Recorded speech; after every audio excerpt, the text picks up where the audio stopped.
Hello guys, welcome to my channel gamers 116। तो कैसे हैं आप लोग? उम्मीद करता हूँ बहुत अच्छे होंगे। और आज हम लोग ये फिर से ये गेम खेल रहे हैं जिसका नाम है आइस। और ये स्टोरी टाइम का paranormal event with me part 2 है। और इस वीडियो में मैं बताऊंगा कि उसके बाद मेरे साथ कौन कौन सी घटनाएं घटी। ठीक है, तो मैं पहले एक काम करते हैं, स्टोरी बताने के लिए मैं दूसरे कमरे में चलता हूँ। ठीक है, इस कमरे में नहीं, दूसरे कमरे में स्टोरी बताते हैं। ओके, इससे पहले कि वो भूतनी आ जाए। ओके, तो ये रूम सही है। तो पहली बात तो जो लोग मेरे वीडियो पे या मेरे चैनल पे नए आए हैं वो मेरे चैनल को जाके सब्सक्राइब कर लो। और वीडियो यार पसंद आए तो यार वीडियो को लाइक कर देना। मुझे पार्ट 1 में काफ़ी अच्छा रिस्पांस मिला था, तो मैंने कहा यार पार्ट 2 तो बनाना बनता है। तो यार कहानी कुछ ऐसी है कि पहली बात मैं बता दूं कि मेरी सारी जो भी ये स्टोरी है कोई मनगढ़ंत स्टोरीज़ नहीं है। ये फैक्ट है और मेरे साथ घटी है। तो चलो स्टोरी शुरू करते हैं। तो कहानी क्या है कि जब वो दो घटनाएं मेरे साथ घटी, पहली दूसरी, जिन्होंने मेरा ये पहला पार्ट 1 नहीं देखा है उसका लिंक मैं डिस्क्रिप्शन में दे दूंगा। आप लोग वहाँ से उसका पार्ट 1 देख सकते हैं या फिर आप मेरे प्लेलिस्ट में जाके उसका पार्ट 1 देख सकते हैं। तो ये पार्ट 2 है। तो जो घटनाएं मेरे साथ घटी थी, दो घटनाएं, उसके बाद मुझे काफ़ी जो है बिलीव होने लगा पैरानॉर्मल चीज़ों में, है ना। तो काफ़ी इन सब चीज़ों पे मुझे फिर ओके, सो काफ़ी इन सब चीज़ों में मुझे जो है काफ़ी बिलीव होने लगा। तो मैं काफ़ी ज़्यादा जो है इन सब चीज़ों पे ध्यान देने लगा। फिर हुआ क्या, असल में ऐसी तो कई छोटी मोटी घटनाएं घटी थी। एक बार क्या हुआ कि मेरा 12th का पेपर चल रहा था और मैं कमरे में बैठ के भोर का टाइम था, लगभग आई थिंक 4 बज रहा था सुबह के। और उस टाइम में अलार्म लगा के पढ़ाई करता था कि यार बोर्ड का एग्ज़ाम था तो कोई मजाक नहीं। तो मैं 4 बजे पढ़ रहा था, अपना कमरे में लाइट जला के पढ़ रहा था। और सडनली मुझे नल के चलने की आवाज़ सुनाई दी। जैसे नल चालू हुआ तो मुझे लगा होगा कि यार कोई उठा होगा बाथरूम यूज़ करने के लिए, घर में कोई उठा होगा। फिर मुझे ऐसा लगा जैसे दो नल चल रहे हैं। तो मैंने यार इग्नोर किया। ठीक है, उस आवाज़ को मैंने इग्नोर किया, नल की आवाज़ को। फिर मैं अपना अपना पढ़ ही रहा था, पढ़ता।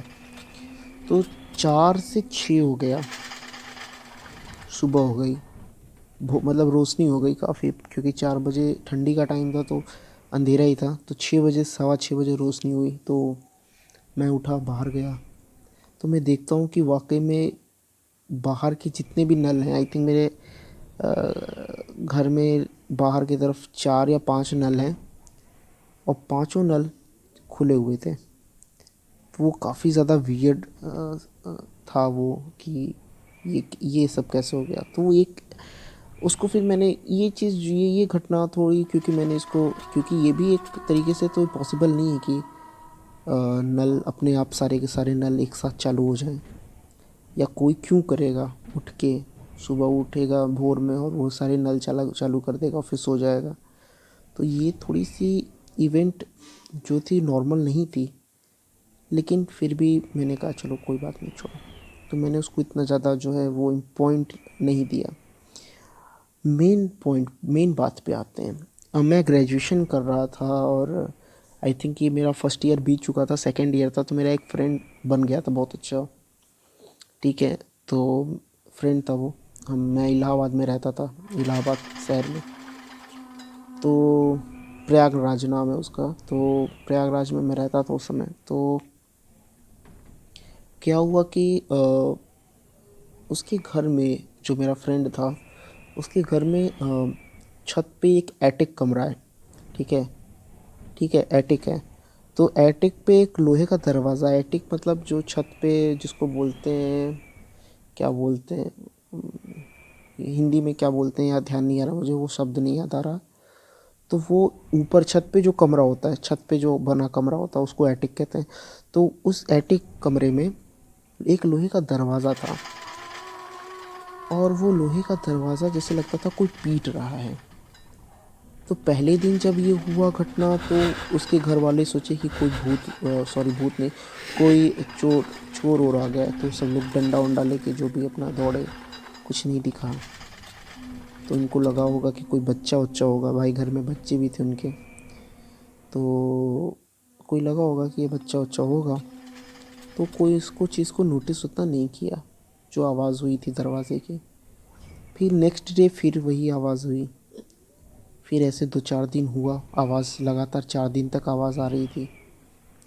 तो मेरे फ्रेंड को मेरे बारे में पता था कि मुझे काफ़ी इन सब चीज़ों में थोड़ा इंटरेस्ट है, पैरानॉर्मल चीज़ों में।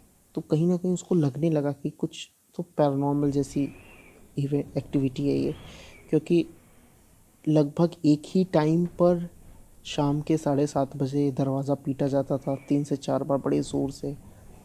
तो ऐसा क्यों होता था, इसका कोई रीज़न नहीं इन लोग को समझ में आ रहा था।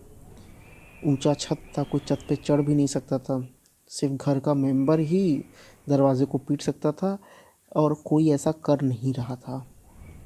तो वो काफ़ी ज़्यादा परेशान था मेरा दोस्त। और उसको जब ये लगा कि 5 बार 4 बार 5 बार ये आवाज़ें हुई उसके घर में, 5 दिन लगातार, 4-5 दिन लगातार, तो उसने मुझे बताया कि यार अभिषेक ऐसी ऐसी बात है, और यार ऐसी ऐसी बात है यार, कुछ क्या है क्या नहीं है। तो मैंने यार ये कहा कि यार हो सकता है कि मैं देखो, मैं डायरेक्टली किसी को ये नहीं कहता कि नहीं यार भूती है या कुछ ऐसा है, पैरानॉर्मल है।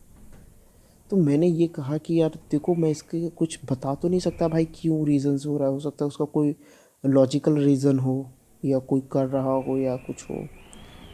देख लो, कुछ दिन और देख लो, अगर आवाज़ होती है तो फिर देखा जाएगा फिर क्या करना है। तो मैंने उसको ये बोल के टाल दिया कि कुछ दिन और देख लो। 4-5 दिन और बीते, और 4-5 दिन और आवाज़ हुई, लगभग आई थिंक 8 या 10 दिन हो गए थे, आवाज़ लगातार आ रही थी। तो 10वें दिन जिस दिन आवाज़ हुई शाम के 7:30 बजे, उसने 9 बजे मुझे फ़ोन किया। मैं अपने रूम पे था वहाँ, सिविल लाइन में रहता था रूम पे। तो उसने मुझे फ़ोन किया, उसने बोला कि यार ऐसी सी बात है, अब आज भी आवाज़ हुई है, तो तुम आ जाओ घर पे। मैंने कहा यार 9 बज रहे हैं अभी, इतने इतने लेट में कैसे आऊँगा। कहा आ जाओ, बोलो तो मैं आ जाऊँ बाइक से तुम्हें लेने।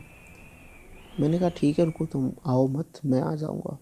मैं अपना छुपी साधन वगैरह से उसके घर पहुंचा, और उस दिन हम दोनों छत पे ही सोए, उसी एटिक रूम में ही अपना सोए।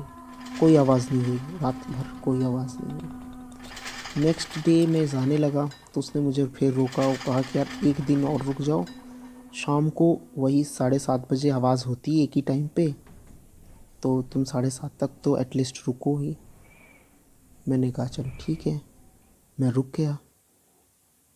और समय बीता, शाम के 7:15 हो रहे थे, हम लोग उसी एटिक रूम पे बैठे थे, बातें कर रहे थे। बातें कर रहे थे तो क्या हुआ कि 7:30 का समय हुआ, हम लोग बात कर रहे थे, हम लोग समय का ध्यान नहीं दिए, और बात करते करते 7:30 मतलब हो गया था। और तब भी इतनी ज़ोर से दरवाज़ा पीटा गया, मतलब मैं तो फर्स्ट टाइम वो आवाज़ सुना था, वैसे ही मेरा दोस्त तो इतने दिन से एक्सपीरियंस कर ही रहा था। और वो मैंने इतनी ज़ोर से वो आवाज़ हुई, धाड़ धाड़ धाड़ दरवाजे की। मैंने सोचा यार ये क्या, हम लोग जस्ट उसके बगल में ही बैठे थे दरवाजे के। मैंने देखा वहाँ तो कोई कुछ नहीं था, कोई नहीं, बस दरवाज़ा बज रहा था अपने आप। तो मुझे भी लगा यार यार ये तो नॉर्मल नहीं है, लॉजिकल नहीं है, देयर इज़ नथिंग लॉजिकल, जैसी कोई चीज़ ही नहीं थी वहाँ। दरवाज़ा बिना किसी रीज़न के पीटा जा रहा था, उसका कोई लॉजिकल रीज़न नहीं था। तो फिर अब मैं करता भी क्या यार, मैं कोई पैरानॉर्मल इन्वेस्टिगेटर तो था नहीं, या कोई रिसर्चर था, या बहुत ही प्रोफेशनल कोई तो मैं क्या करता, लेकिन फिर वहाँ से बिना कुछ किए भी चला जाता तो बेइज्जती हो जाती, क्योंकि शायद मेरे दोस्त ने मेरे बारे में पता नहीं क्या बढ़ा चढ़ा के बताया था घर में कि यार ये इस जानता है, पैरानॉर्मल चीज़ों के बारे में जानता है, ये जानता है। तो मैं ऐसे ही चला जाता तो बेइज्जती हो जाती। मैंने कहा यार चलो कुछ किया जाए, जो भी थोड़ा बहुत। तो मैंने क्या किया कि मैंने जैतून का तेल मंगवाया, जैतून का तेल यानी ऑलिव ऑयल, और उसे जो है ऑलिव ऑयल का जो क्या कहते हैं फ्लेम या धुआं जो होता है, सॉरी स्मोक जो होता है, धुआं मतलब आग में करके उसको जो है जलाया, धुआं किया उसका। और एक मैग्नेट लिया था, मैग्नेट को मैंने जो है पेंडुलम की तरह लटका दिया वहीं दरवाजे के थोड़ी दूर पे, काफ़ी दूर पे, मतलब दरवाजे के सामने लेकिन काफ़ी दूर पे। और वो स्मोक को जो है मैंने आसपास चारों तरफ किया। इस क्या होता है, ऑलिव ऑयल से पॉजिटिविटी क्रिएट होती है, क्योंकि कहते हैं ना जहाँ पे नकारात्मक ऊर्जा केंद्रित हो जाती है वहाँ पे इस तरह की स्पिरिट्स बहुत ज़्यादा आकर्षित हो जाती हैं, अट्रैक्ट हो जाती हैं। नॉर्मली कोई स्पिरिट्स एक जगह नहीं रहती है। दो तरह के स्पिरिट्स होते हैं, एक होते हैं जो ट्रैवलर किस्म के होते हैं या ट्रैवलर दिमाग के होते हैं, जो एक जगह कभी स्थिर नहीं होते। आज वो दिल्ली हैं तो कल बम्बई होंगे, कल बम्बई से वो पुणे चले जाएंगे, पुणे से सीधे चले जाएंगे विदेश, लंदन चले जाएंगे, अमेरिका चले जाएंगे। तो दे travel all over the world, क्योंकि वो तो एनर्जी फॉर्म है ना, स्पिरिचुअल एनर्जी तो एनर्जी है, तो वो ट्रैवल करती रहती है। तो उनको ट्रैवलर स्पिरिट्स कहता हूँ मैं, ट्रैवलर घोस्ट कहता हूँ। एक स्पिरिट्स होते हैं जो एक जगह आके रुक जाते हैं, वहीं पे आके केंद्रित हो जाते हैं, वो आके वहीं पे बस जाते हैं। तो क्यों बसते हैं? क्योंकि वहाँ पे नकारात्मक ऊर्जा बहुत ज़्यादा होती है, इसलिए वो जाके वहाँ पे बस जाते हैं। तो वहाँ पे कोई स्पिरिट इस तरह का काम कर रहा था, बार बार आ रहा था, तो यानी उस वहाँ पे नकारात्मक ऊर्जा ज़्यादा थी उसके उस एरिया, पर्टिकुलर एरिया में, दरवाजे के आसपास। तो मैंने वो जैतून का जो तेल था उसका धुआं किया, जिससे पॉजिटिविटी क्रिएट होती है, और वो मैग्नेट लटका दिया। फिर थोड़ी देर के बाद मैंने जब मेरा ध्यान दोबारा मैग्नेट पे गया लगाने के बाद, तो मैंने देखा कि मैग्नेट जो था वो एक तरफ खींचा हुआ था, जैसे कोई चीज़ उसको अट्रैक्ट कर रही थी बहुत तेज़ी से। वो मैग्नेट एक तरफ खींचा हुआ था। उसको देख के मैं तो काफ़ी डर गया था, क्योंकि वो चीज़ मैंने एक्सपेक्ट की ही नहीं थी। मैं तो बस ऐसे ही हवाई फायर कर रहा था कि यार चलो ये कुछ कर दें, कि भाई लोगों को लगे कि बस बंदा आया और आवाज़ सुना और चला गया वापस, ऐसा ना हो। मैंने सोचा कि यार मैं कुछ कर दूँ, कि लोगों के थोड़े सामने तो कहे कि अच्छा कुछ तो किया है इसने। और वो मैग्नेट जिस हिसाब से अट्रैक्ट हो रहा था किसी भी चीज़ से, जो भी चीज़ थी मुझे नहीं पता, ऐसा लग रहा था जैसे दरवाजे के पास आस पास कुछ था, क्योंकि वो दरवाजे से मैग्नेट एकदम पास नहीं था कि वो अट्रैक्ट करेगा, काफ़ी दूर था यार, काफ़ी दूर था। लोहा लोहा क्या, मैग्नेट का भी दरवाज़ा होता तो वो अट्रैक्ट ना कर पाता, इतना दूर था। ऐसा लग रहा था जैसे बहुत तगड़ी मैग्नेटिक फील्ड कोई चीज़ थी जिससे वो अट्रैक्ट हो रहा था। उसे देख के मैं डर गया था मैग्नेट को। मैंने एक्सपेक्टेशन नहीं किया था कि कुछ ऐसा होगा। तो मैं थोड़ा सा डर गया था कि भाई मैं भी इंसान हूँ, मेरा कोई प्रोफेशनल पैरानॉर्मल इन्वेस्टिगेटर नहीं था। तो उस टाइम मैं डर गया था, हल्का सा ही, लेकिन डरा था, बिकॉज़ वो अनएक्सपेक्टेड था मेरे लिए। फिर ये सब हुआ, फिर मैंने प्रॉपर वो किया जैतून का। उसके बाद फिर सब लोग नीचे आए, हम लोग आए नीचे। फिर उसकी मम्मी मुझसे पूछी कि मेरे फ्रेंड की मम्मी ने पूछा कि क्या था, तुम्हें क्या लगता है क्या था? मैंने कहा आंटी कुछ तो था, कुछ तो था, इसकी वजह से ही वो मैग्नेट अट्रैक्ट कर रहा था और दरवाज़ा बिना लॉजिकल रीज़न के वो बज रहा था, तो यानी कुछ तो था। लेकिन इतना है कि मुझे थोड़ा सा ऑलिव ऑयल पे अपने यकीन है कि वो कुछ समय के लिए तो अब ये आवाज़ नहीं होगी, जहाँ तक मुझे लग रहा है। मैंने ये बोला था वहाँ पे कि कुछ समय के लिए, और फिर मैं वहाँ से चला गया। और इस घटना को घटे आई थिंक 5 साल या 6 साल हो गए। उसके बाद से फिर ऐसी कोई आवाज़ उस घर में नहीं आई, प्रॉपरली सब कुछ सही हो गया।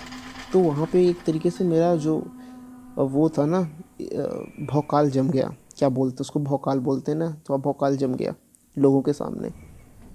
तो ये एक इवेंट था पैरानॉर्मल। उसके बाद मेरे दोस्तों में मैं तांत्रिक के नाम से मशहूर हो गया, लोग मुझे तांत्रिक बोलने लगे। हालांकि मैं जानता था कि मैं नहीं हूँ, लेकिन फिर भी लोग, क्योंकि सक्सेसफुल था वो, तो लोग बोलने लगे। तो उसके बाद एक घटना और घटी थी।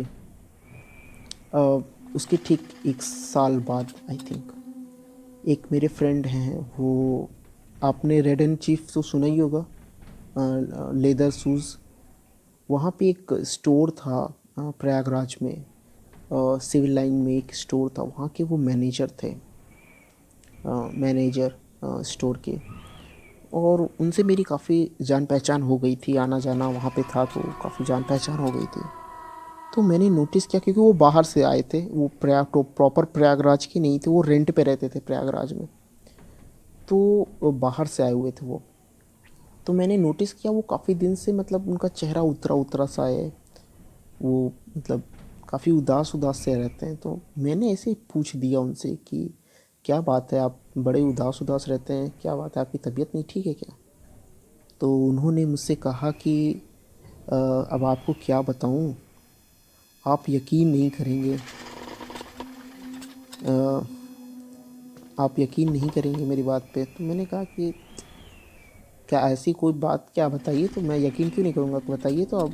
तो वो उन्होंने मुझे बताया कि यार मैं जब से यहाँ आया हूँ मुझे ठीक से नींद नहीं आती है, और हमेशा बुरे सपने आते हैं, और मतलब मेरी एक बार सपने देख के नींद खुल जाती है तो फिर सोने की हिम्मत नहीं होती, इतने बुरे सपने आते हैं। तो मैंने कहा कि किस तरह के बुरे सपने आते हैं भाई? आप, बुरे सपने क्या होता है कि हम लोग भुताहा सपना देख लेते हैं या कुछ भयानक सपना देख लेते हैं तो डर जाते हैं। तो मैंने पूछा कि किस तरह के सपने देखते हैं आप?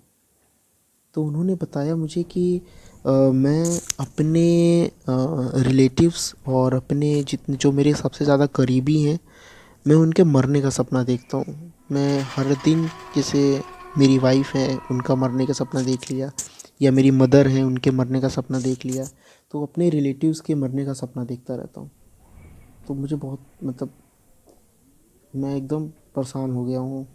तो वो इस तरीके से बोल रहे थे मुझसे, मैं भी उस पे मैं क्या बोलता, मुझे भी कुछ आइडिया नहीं था, और मैं भी कुछ काफ़ी चीज़ें क्लियर नहीं था मुझे भी। तो अ, मैंने भी जो है उसमें कहा कि अच्छा, मैं भी बस हाँ हाँ करके फिर चुप हो गया। तो उन्होंने कहा कि उस टाइम क्या हुआ था कि उनके रूम पे कंपनी वालों ने एक नया लड़का हायर किया था, एम्प्लॉई था वो, छोटा एम्प्लॉई था, मैनेजर नहीं था, छोटा एम्प्लॉई था, सेल्स था, सेल्स में था वो। तो वो नया लड़का आया था प्रयागराज में, तो उन कंपनी ने कहा कि जो मैनेजर जिस रूम पे रहता है वहीं पे उसको शिफ्ट कर दो। तो उन्होंने मैनेजर के साथ ही उस लड़के को शिफ्ट कर दिया था कंपनी ने, कंपनी की पॉलिसी होगी कुछ। तो मैनेजर ने मुझसे कहा, जो मैनेजर जी थे उन्होंने मुझसे कहा कि यार एक काम करिएगा आप, इस लड़के को इस घटनाओं के बारे में मत बताइएगा, क्योंकि भाई लड़के को बता देंगे हो सकता है लड़का भाग जाए। मैंने कहा कि, मैंने उनसे कहा कि जब आप नहीं बताएंगे तो मैं क्यों बताऊंगा उस लड़के को, जब जब तक आप नहीं कुछ कहेंगे तब तक मैं क्यों कुछ कहूँगा। तो कहे ठीक है। मैंने नहीं बताया उस लड़के को। काफ़ी दिन बीत गए लड़के के आने के 1.5 महीने बाद, मतलब लड़के से भी बातचीत होने लगी, वो भी सर सर कहता था मुझे, क्योंकि मैनेजर का फ्रेंड था मैं, तो भाई थोड़ी इज्जत देता था, सर सर कहता था। तो उसने कहा कि ये सर, मैंने पूछा कि यहाँ सब कुछ ठीक है ना, उस लड़के से पूछा जो नया लड़का आया था सेल्स में। मैंने उससे पूछा सब बढ़िया है ना? तो उसने कहा हाँ सर बढ़िया सब। तो मैंने कहा कि मतलब अच्छे से नींद उद आती है ना? मैंने जानबूझ के उससे ऐसे पूछा था कि अच्छे से नींद आती है ना? तो वो थोड़ा चुप हो गया जब मैंने नींद की बात की। तो उसने कहा कि सर जब से यहाँ आया हूँ, उसने ये बोला, सर जब से यहाँ आया हूँ तब से ठीक से सो नहीं पाया। मैंने कहा क्यों? कहा जब से आया हूँ तब से बुरे सपने आते हैं सर।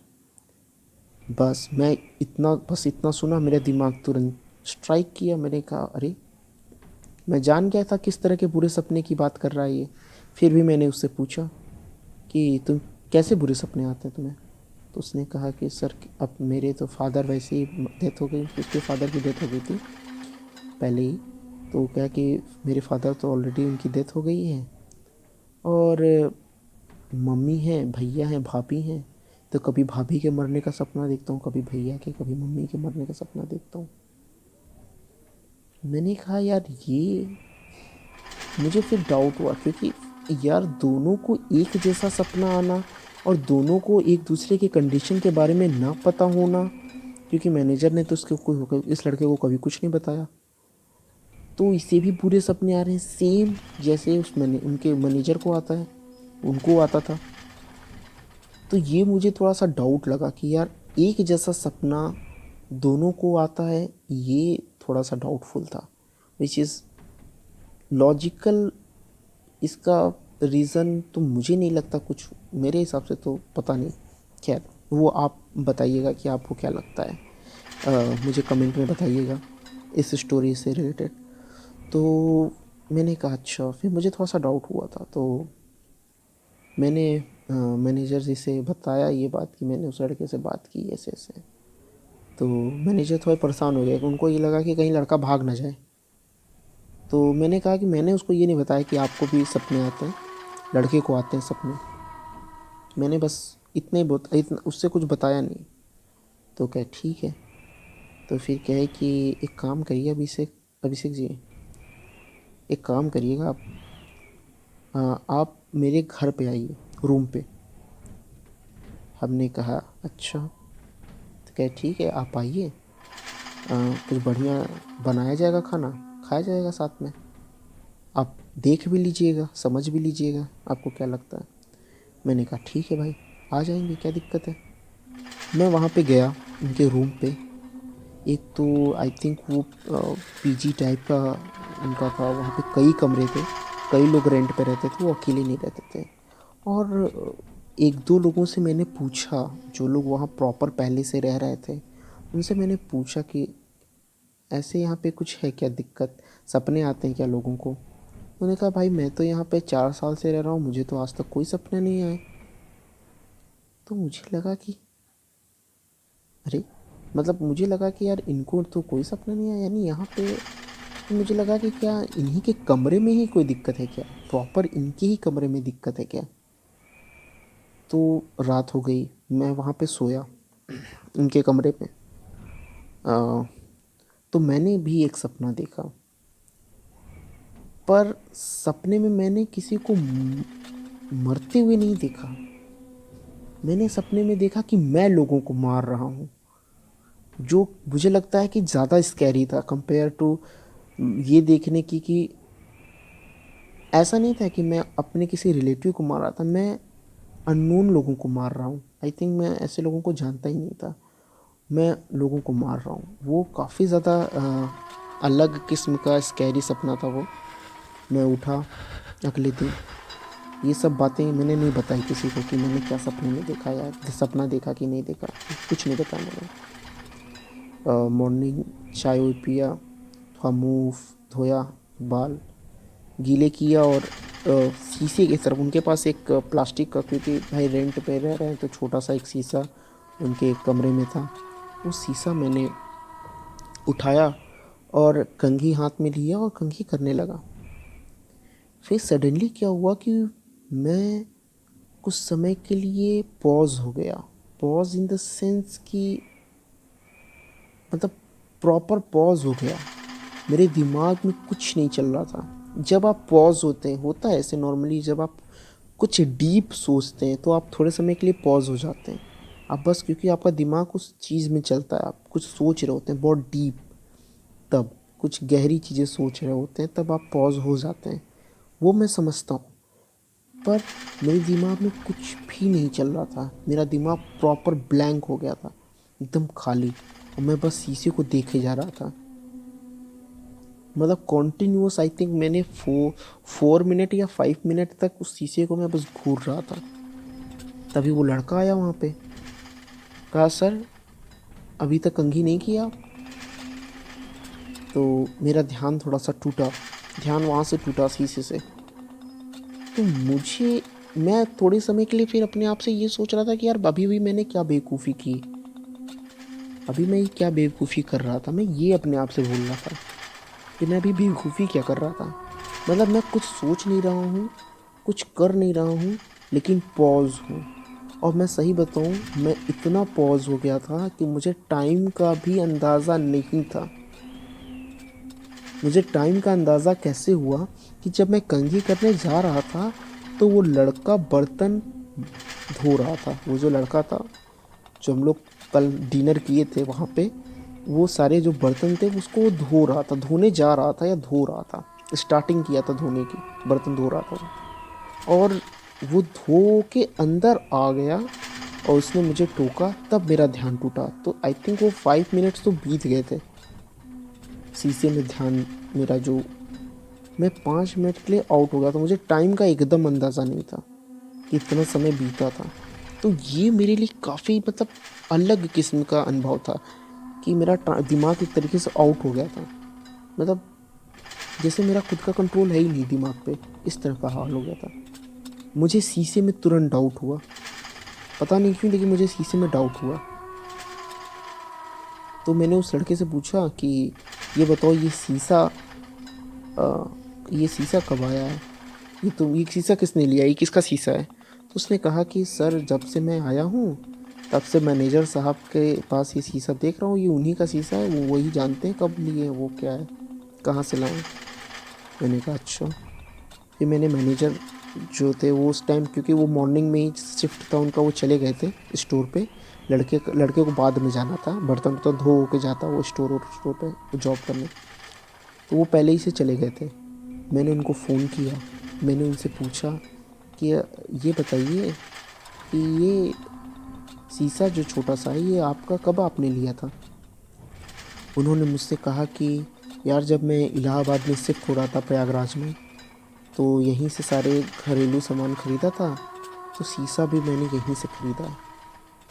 मैंने उनसे कहा कि यार ये शीशा सही नहीं है, इसी शीशे की वजह से ही आपको बुरे सपने आते हैं। उन्होंने मुझसे ये कहा कि तुरंत उस शीशे को फेंक दीजिए उठा के।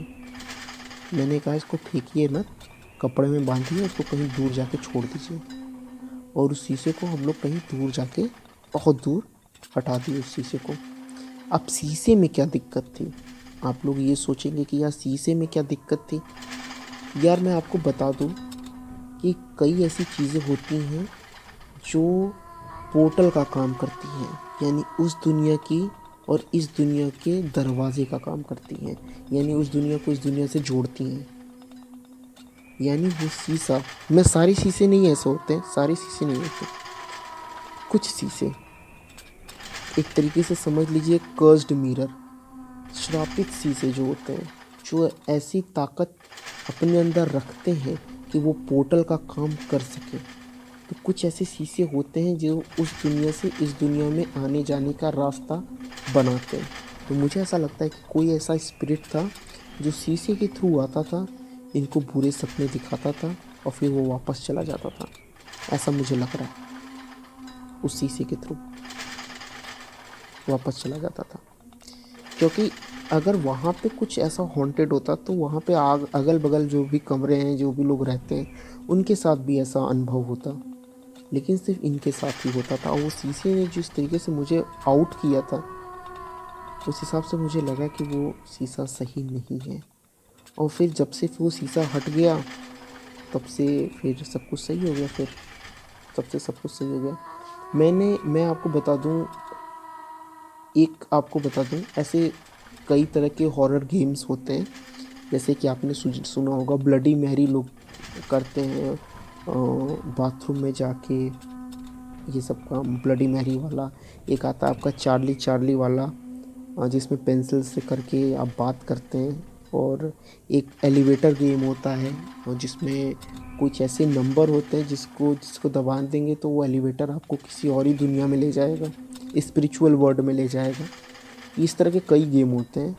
और एक गेम होता है ओजा बोर्ड। मैं बता दूं आपको, मुझसे अगर कोई कहे कि तुम ये सारे गेम खेलो, मैं तुम्हें ढेर सारे पैसे दूंगा, क्योंकि यार देखो फ्री में तो मैं कुछ भी नहीं करूँगा। अगर कोई कुछ ऑफ़र करता है, कुछ अच्छा ऑफ़र करता है, तो मैं बाकी के सारे गेम तो खेल भी लूँ, पर मुझे कोई कितना भी कह ले, मैं ओइजा बोर्ड कभी नहीं खेलूँगा। क्योंकि ओइजा बोर्ड नॉर्मली क्या होता है, ओइजा बोर्ड जिसमें ABCD और 1 2 3 4 लिखा रहता है, यस नो लिखा रहता है, उससे लोग बात करते हैं। आपने ओइजा मूवी भी देखी होगी। वो जो होता है ना, वो डिवाइस जो होता है, वो भी पोर्टल का काम करता है। इसलिए मेरे हिसाब से सबसे खतरनाक गेम वही है, क्योंकि वो एक्चुअली अगर आपके घर में कुछ नहीं भी होगा ना, तो भी वो उसके थ्रू आ जाता है। तो ओइजा बोर्ड नहीं खेलना चाहिए कभी भी, मजाक में भी उसका यूज़ नहीं करना चाहिए, क्योंकि वो पोर्टल का काम कर सकता है। इसलिए कभी भी नहीं करना चाहिए, कभी भी मजाक में ओइजा बोर्ड नहीं खेलना कभी भी। मैं तो नहीं चाहूँगा कि कोई भी मेरा सब्सक्राइबर खेले, क्योंकि मैं कभी खुद नहीं खेलूँगा लिटरली।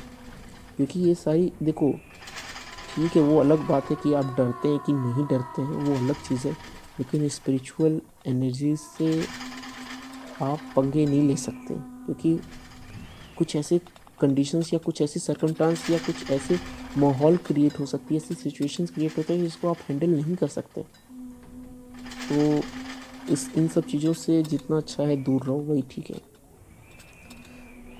तो ये सारी घटनाएं घटी। तो फ़िलहाल ये वीडियो काफ़ी बड़ी हो चुकी है, तो इसका मैं पार्ट 3 भी लेके आऊँगा। इसमें मैं कुछ और चीज़ों के बारे में बताऊँगा। तो फ़िलहाल अभी ये जो 2 इवेंट हुए मेरे साथ, 3 इवेंट मैंने एक्चुअली नल वाला भी इसमें जोड़ दिया, तो 3 इवेंट्स जो भी हैं, वो ये सारी चीज़ें मैंने यहाँ पे बता दी हैं। तो फ़िलहाल अभी के लिए इतना ही। मिलेंगे आपसे नेक्स्ट वीडियो में। अगर आपको ये वीडियो पसंद आई, कहानी अच्छी लगी, तो यार वीडियो को लाइक कर देना। चैनल अगर आप लोग नए हो तो चैनल को सब्सक्राइब कर देना। ऐसे ही सपोर्ट करते रहो, मैं गेम भी खेलता रहूँगा और आपको कहानियाँ भी सुनाता रहूँगा। मेरे साथ जीवन में कई सुपरनैचुरल चीज़ें घटी हैं यार, कई चीज़ें हैं जो क्या मैं ही बोलूँ, बहुत अलग अलग चीज़ें घटी हैं, सिर्फ पैरानॉर्मल नहीं, काफ़ी अलग। मतलब पैरानॉर्मल का मतलब क्या होता है, सिर्फ भूत नहीं होते पैरानॉर्मल का मतलब। पैरानॉर्मल में जो नॉर्मल नहीं होता, जो नॉर्मली या किसी के साथ ना घटे, आपके साथ कुछ अलग घटे जिसका कोई लॉजिकल रीज़न ना हो, वो पैरानॉर्मल ही है। तो मेरे साथ कई ऐसी चीज़ें घटी हैं। तो अगले वीडियो में कुछ कवर कर लूँगा मैं, तो इसका पार्ट 3 भी मैं पक्का लेके आऊँगा। अगर मुझे इस वीडियो में भी अच्छा सपोर्ट मिला और रिस्पॉन्स मिला, अगर आप लोगों ने कहा कि हाँ पार्ट 3 लेके आओ, तो मैं पक्का पार्ट 3 लेके आऊँगा। तो यार बस वीडियो पसंद आए तो वीडियो को लाइक कर देना, चैनल को सब्सक्राइब कर देना। ऐसे ही भाई को सपोर्ट करते रहो यार, मैं वीडियो लाता रहूँगा, चाहे गेम्स के हो, चाहे वो स्टोरीज़ के हो, चाहे कोई भी वीडियोज़ हो, ठीक है। तो अभी के लिए फ़िलहाल इतना ही, तब से मिलते हैं आपसे अगले वीडियो में। तब तक के लिए बाय, थैंक यू।